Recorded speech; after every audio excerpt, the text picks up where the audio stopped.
Hello, my name is Jessica Arlich. I am a certified Pommelier and a licensed educator for the American Cider Association in the Pacific Northwest region of the United States.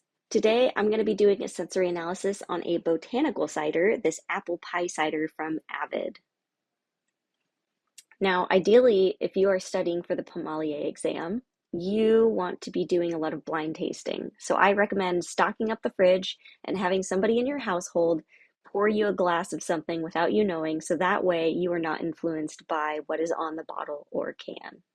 The American Cider Association describes a botanical cider as one that has added plant material besides fruit. Fruit would be a fruited cider, so it is a cider with spices or herbs or vegetables. So this is apple pie. It is full of spices. When doing a tasting, you want to pour only a couple fingers worth of cider for tasting. You don't want to pour like a full pint glass. I myself really enjoy these tulip glasses. A wine glass also works really well. The reason I like the tulip is because you've got this sort of larger area down at the bottom and then it tapers up towards the top. I personally feel like it traps a little bit more of the aromas, making for a more pleasurable experience, but your mileage may vary. You'll need a couple more things: the possible flavors and aromas worksheet, as well as the structured sensory analysis worksheet. You'll also need a pen or pencil. I like pencils, so you can change your answers easily. And I highly recommend using a spit cup when you are studying. Swallowing is great when you are just enjoying a cider, but when you are going through this and really trying to be intentional and pay attention, you're going to want to spit out the cider. Let me walk you through the worksheet real quick. First, we start with appearance because everybody starts with their eyes. You look at a dish or a cider with your eyes and you evaluate from the beginning, is that something I want to drink? Then we move on to aroma. Then we've got palette. This is the largest section. And then there is a final analysis. Let's get started with the appearance section. Clarity is our first box. We have three options: clear, cloudy, and opaque. Clear is just as it sounds. You can see right through it. Opaque is the opposite. You cannot see through it. It's very hazy. And cloudy is somewhere in the middle. If you're having a hard time telling the difference between if it's cloudy or opaque, there's a couple little tricks you can do. You can take your cider and put your finger on the back of the glass and see if you can read your fingerprint through the glass. Alternatively, you can take a piece of paper, like your sensory sheet, and hold it up behind the cider and see if you can read the words through it. If you can read the words through it or see your fingerprint, it is likely more cloudy than opaque. Opaque, you should not be able to see your fingerprint or read behind it. This cider, of course, is very clear. We can see everything through it. So I'm going to write down clear. The next box is intensity. To perform this assessment, you need to hold your glass at a 45-degree angle, like so, and see if the color in the middle of the cider extends all the way to the rim. So I'm going to take a piece of paper so I'm not influenced by the ground or the wall around me, and I'll turn sideways so you can see I'm holding at a 45-degree angle and I am looking straight down at the cider using a piece of paper to see if the color is concentrated only in the middle. That would be pale, or if the color extends all the way to the edge of the glass. I'm looking at the rim of the glass. If it extends all the way to the edge of the glass, then that would be deep, and medium is somewhere in the middle. As you can see here, a lot of the color is concentrated in the middle of the glass here where my thumb is.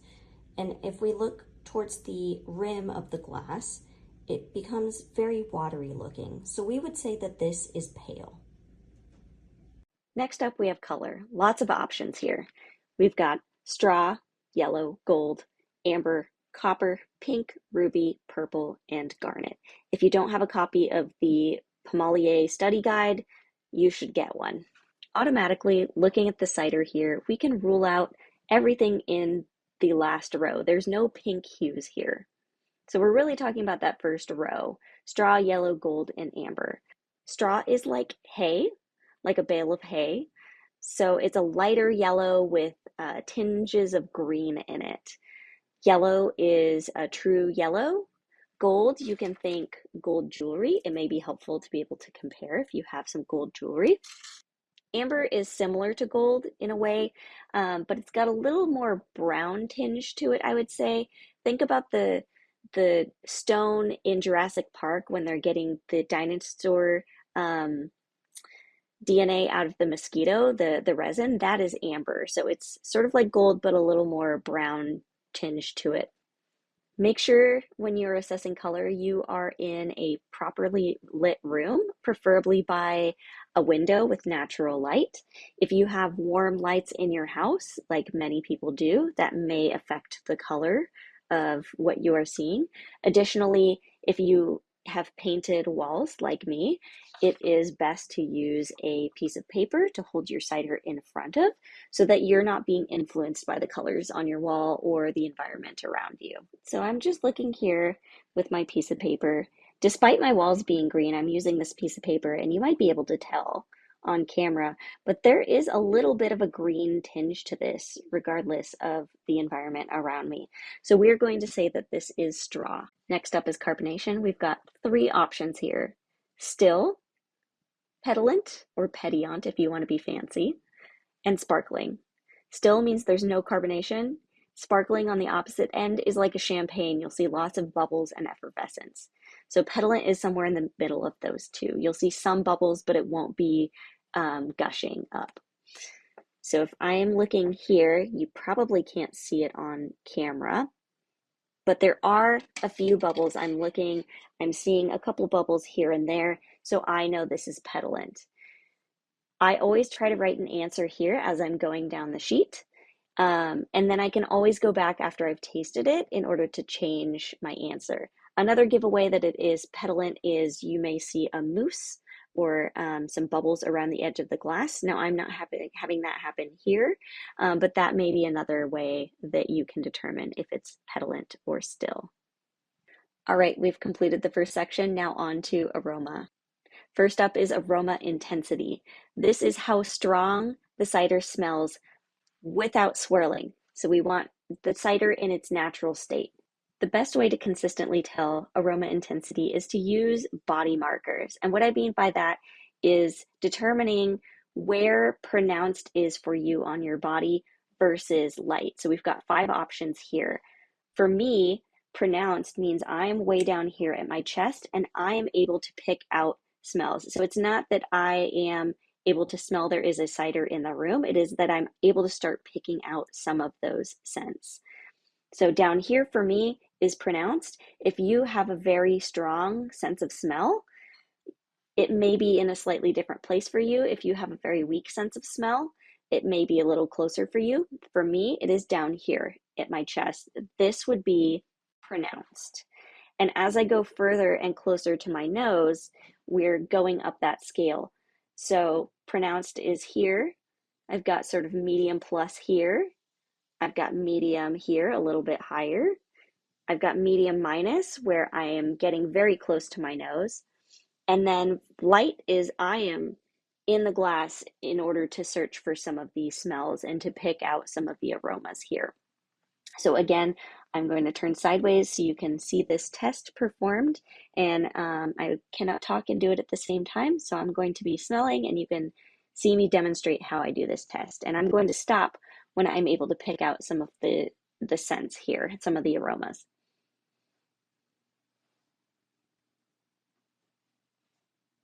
So I'm getting pretty close to my nose, but not having to go all the way in. So this is a medium minus. And if you are going with this same cider and you're able to smell it before that, then you need to calibrate and adjust accordingly. Your body markers may be different than mine. All right, so now we're going to talk about aroma characteristics. So we're going to pull out our handy dandy little cheat sheet here. If you are taking the exam, you do get a copy of this, so you don't have to memorize everything on here. I will also note that this is just intended to be a primer. You can write down things that are not on here. For example, sometimes in certain ciders, I get fig. Another one that I get is caramel. Those are not on the list, but if you are smelling them or tasting them as we get further in, definitely write them down. You'll see on the left-hand side, we've got the fruit family, or the aroma and flavor family here. These are intended just to help organize. You cannot write down palm fruit or citrus fruit and get points. You need to write down the actual reference flavors and aromas in order to get points here. When it comes to this section and the taste section, you want to be as specific as possible. And in some instances on this sheet, you are required to be very specific. So if you look at palm fruit, it asks you if it is skin or juice, and it also asks if it's fresh, dried, or cooked. Same with stone fruit and some of the other things here. So if you think about it, cooked peaches smell and taste very different than a peach that is freshly picked off the tree. Same with like raspberry, cooked raspberry, like a compote that's going on a cheesecake, is very different from a fresh raspberry. So you want to be specific and you want to be intentional here. So now this is where I'm taking my cider and I am able to swirl it. I often give a little sniff and then swirl and sniff again before I start writing down some of my answers. Additionally, if you are having trouble pulling out some of the aromas, perhaps this is a very delicate cider or a delicate perry. Lots of perries are delicate. Sometimes it's helpful to put your hand over the glass and swirl in order to trap in some of those aromas, and then you can lift it and smell and see if you can pick anything out, like so. Additionally, if you are working with cider that is too cold, it may be difficult to pull out some of the flavors and aromas. And if that is the case, you can use your hands to warm it up. Ideally, you're not pulling something straight out of the fridge that is freezing cold. You are letting it open up a little bit before you start doing this activity. But you can always come back and write more. On the exam, you're only given points if you match the answers on the answer key. So you are not docked points for tasting or smelling something that is not on the answer key, because taste is so subjective. There is a limit to that. You can't just write everything down possible that is on the cheat sheet here. Like, that is pretty obvious what you're doing. But if you're smelling lime zest, write down lemon zest too if you're kind of waffling between those, because they're very similar. So it's very beneficial for you to write down more answers because you're trying to match what's on the answer key. So as I'm swirling and smelling, I'm starting to pick out some of these wonderful flavors. I'm getting some clove and some nutmeg. I'm getting a little bit of burnt sugar, which is not on our list, but I'm going to write it down anyway. I'm getting lots of vanilla. I'm also getting some baked apple. So this isn't like, the tart green flesh of a Granny Smith. This isn't fresh juice. This has a much warmer smell to it. It smells like something you just pulled out of the oven. I'm also getting some cinnamon, so lots of spices here, definitely some apple, and certainly some vanilla. You'll notice this is the first time I'm actually tasting the cider. First up, we have sweetness. So I'm looking for how much sugar is here. Our options here are dry, semi-dry, semi-sweet, and sweet. Dry means there is no sugar in this thing, and sweet is the opposite, whereas semi-dry and semi-sweet are in the middle of those. So for a sweet cider, think something you may pick up at the grocery store or the gas station, or perhaps an ice cider if you've had one of those, perhaps a French cider. Those are all more on the sweet end. So I'm going to take a sip here and feel a weight in my mouth and taste how sweet it is.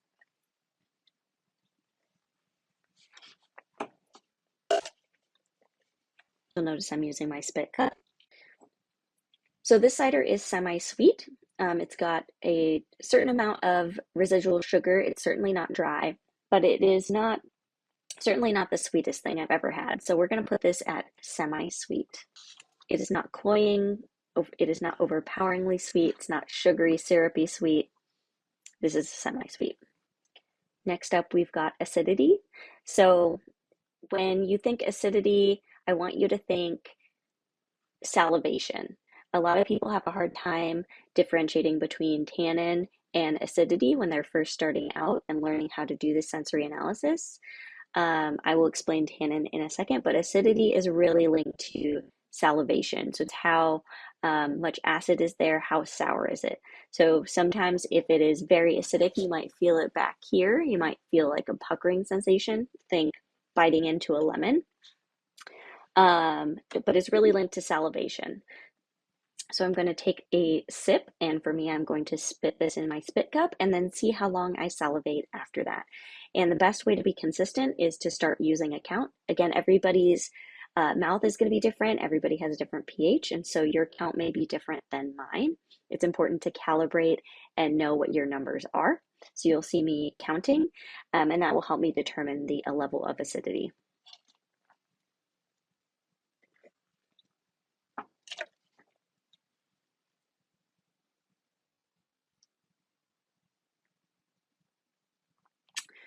So I was salivating for a good like 6 seconds there. So we're going to put this at a medium acidity. That is just my count. Your count may be different. One trick that was helpful for me when I was first starting was I would take a sip and spit it out and then hold my mouth open over the spit cup to see how long I was drooling. And so if that is an easier way for you to tell how much you're salivating when it starts and when it stops, it's not the most glamorous thing, but it is effective for lots of people, including myself. So you can hold your mouth open over the spit cup to see how much you're drooling, and that will tell you the level of salivation.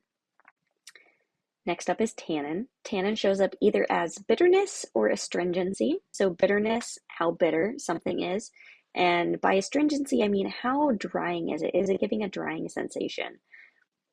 So for bitterness, think bitter greens or walnut skin, black coffee, black tea, astringency, that drying sensation. Again, think black tea. If you take a sip of over steeped tea and your mouth starts to feel like cotton, that is astringency. So we're going to take a sip here and determine if we are getting bitterness or astringency. Now, you may get bitterness or astringency in different parts of your mouth, and that is important to know about you. Everybody, again, is a little bit different. So some people will get bitterness sort of in the back of their mouth. With astringency, people tend to either get it on their gums, maybe on their tongue a little bit, maybe on the roof of their mouth. It's going to be different for everybody, and you'll just need to practice that and calibrate yourself to where you detect tannins, astringency, and bitterness. So I'm going to take a sip here and spit it out and determine the level of tannins.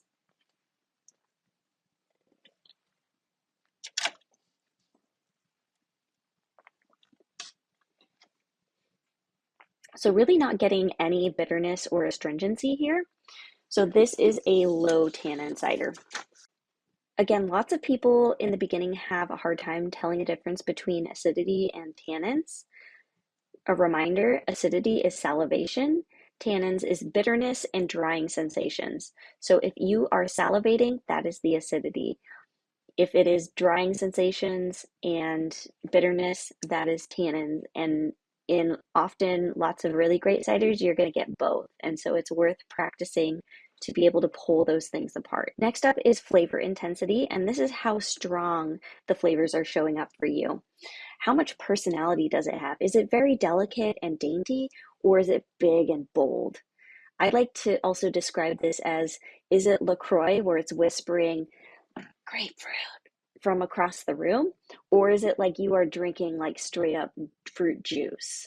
So again, I'm going to take another sip. You'll notice that for each one of these boxes, I am taking another sip. I am not taking a sip and going through and trying to write down multiple answers. I'm thinking about each one intentionally and taking a sip each time to think about my answer.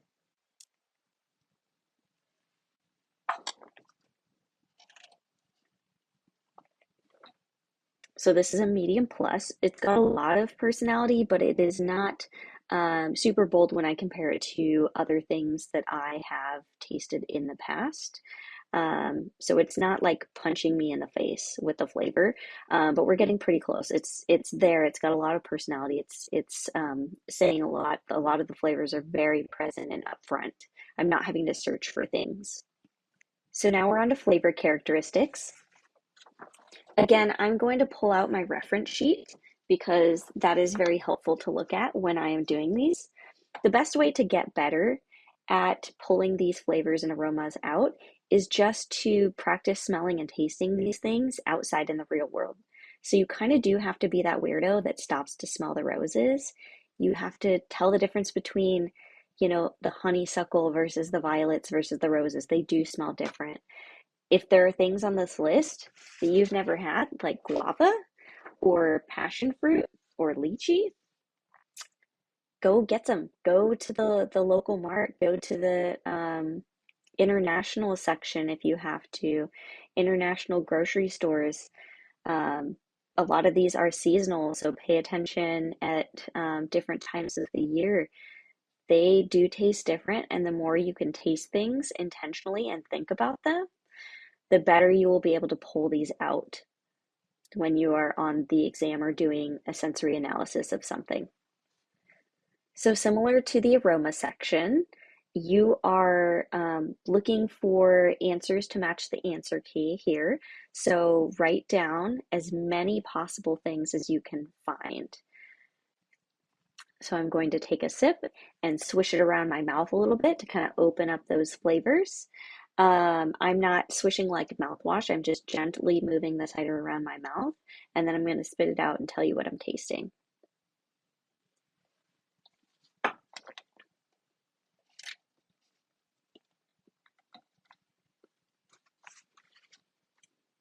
So similar to before, I'm getting a lot of the same spices. I'm getting cinnamon, I'm getting nutmeg, I'm getting clove, I'm getting vanilla as well. Interestingly enough, though, I would say that I'm not getting the baked apple as much here. I would say it tastes more like fresh apple juice. So what's interesting is sometimes the aromas and flavors will be very similar, and sometimes they'll be completely different. And so it can often be very helpful to look at your answers above to see if you are detecting some of the same things or not. Next up is complexity. And a little bit of a caveat here, just because something is deemed high complexity doesn't necessarily mean it is better than something that is low complexity. Sometimes you want something that's more low complexity. For example, if you're pairing it with some particular food and you want that food to shine, sometimes you want a little bit of a less complex cider. So it all really depends on the circumstances, and we're not assigning a value judgment just because we say one is high versus low. So 5 options here. And what we're going to do is look at our answers here in the flavor section, and we're going to see how many different types of flavors, how many families are we hitting. So something that is high complexity is hitting a lot of these different flavor families. It's kind of all over the board here. Something that is low complexity is only hitting maybe 1 to 3 of these categories, and they're probably all very similar in the same area. So, for example, if we are getting apricot and peach and plum and nectarine, that's a lot of different fruits, right? But it's all in the same fruit family, so that doesn't add complexity to it. We're looking for stuff that's kind of hitting multiple things. Um, so if I'm hitting 1 to 3 fruit categories, that's low. If I'm hitting 4 or 5, that's medium minus. 6 and 7, that's medium. That's a solid medium in complexity. If we're hitting 8 or 9 of these categories, starting to get on that higher end, medium plus. Again, 10 or more is a very, very complex cider. So if I look at the things I was hitting, I said, apple. I also got spices, and I got vanilla, wherever vanilla is, down here. So I'm only getting 3 of these families here, which means it is low complexity. Next, we have body. You can think about this as the thickness or the mouthfeel of the cider. So, for example, a skim milk is thinner than whole milk. Or if you don't consume dairy, think about very thin silk soy milk versus that really good barista Oatly that's super thick and viscous. That's what we're looking for. So a few things go into body: tannin, alcohol, and sugar. So the sweeter it is, the more tannins it has, the higher alcohol, the more body it will have. So I'm going to take a little sip and see how viscous it feels in my mouth. How thick is it? How much body does it have?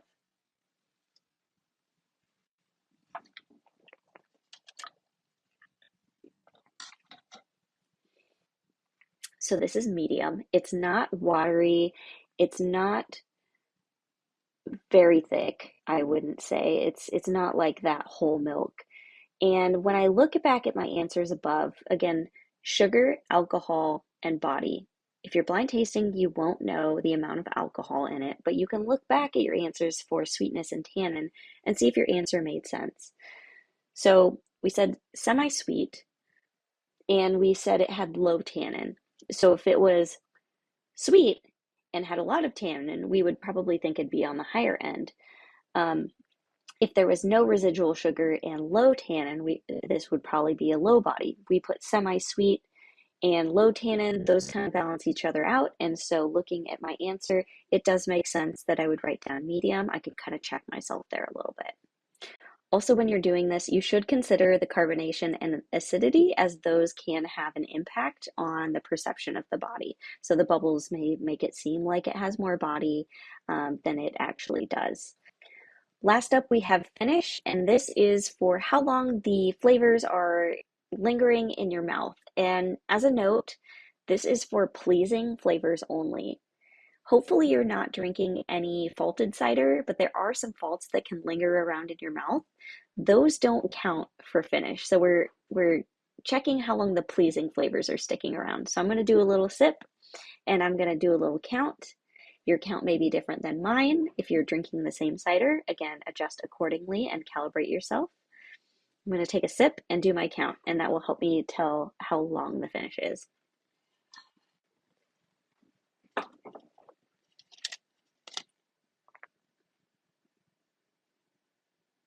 about 4 seconds. It dropped off pretty quickly for me. So this is about a medium minus. Next up is our final assessment. So the way I like to think about this is pretend you're a bartender. Somebody comes up to your bar and they say, "Hey, that cider on the board, tell me about it." You have to be able to describe it in a way that they would know if they're going to like it or not. Assume that they know all these terms. So what we're going to do is take a little bit from each section to help write our final assessment. We'll talk about the balance and the integration in the overall character of the cider. So of this cider, I would say this is a semi-sweet, petulant, clear cider. It's got delicate aromas of baked apple and spices and some vanilla. It's got medium acidity and low tannins. The flavor characteristics are very similar to the aromas. While it is low in complexity, it is very well balanced and all the flavors are well integrated. You'll notice the box here is a little bit small, so it's not expected for you to write a novel.